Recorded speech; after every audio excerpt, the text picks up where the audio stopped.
A local artist is finding new markets for comic drawings inspired by the uniqueness of New Orleans. Rob Masson shows us the graphic novel God's Hand that's finding fans all over the world.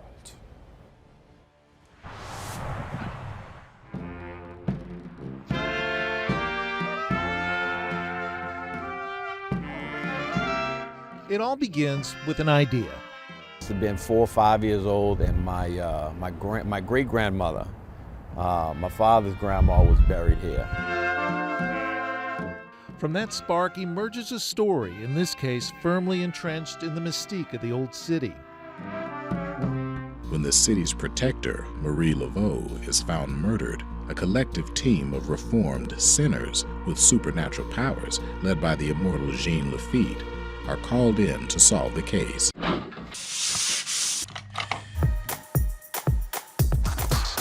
And it's Anthony Figaro's skill that brings life to the story.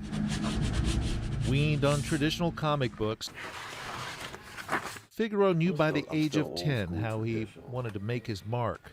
You start to realize that you're good at this and you continue to do it.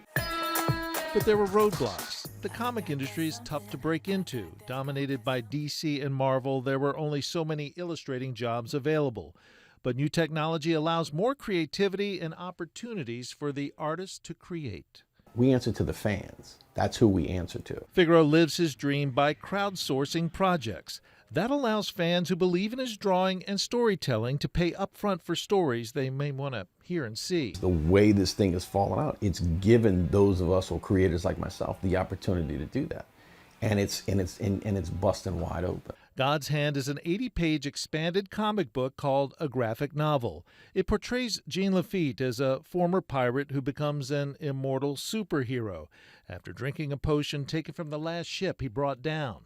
He's got a team and they're hunting monsters, and he gets a call and they tell him he needs to come back to New Orleans. He's been, in exile. It is pure escape written in longer form, which Figaro hopes will be picked up by a streaming service, which is happening more and more, all driven by Figaro's artistic style and unique storytelling.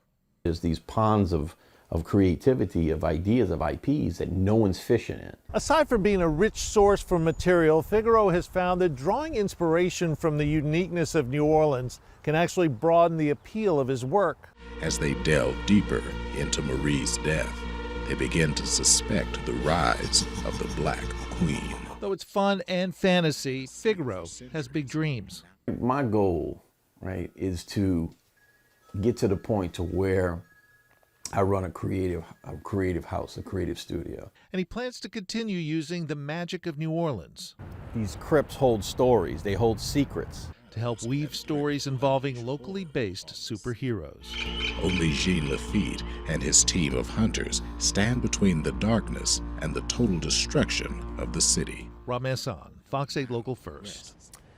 Comic book characters like Superman and Spider-Man have been big business for the movie industry for decades. Lately, studios like Paramount, Netflix, and FX have been signing deals with graphic novel artists who are providing content for audiences looking for new material.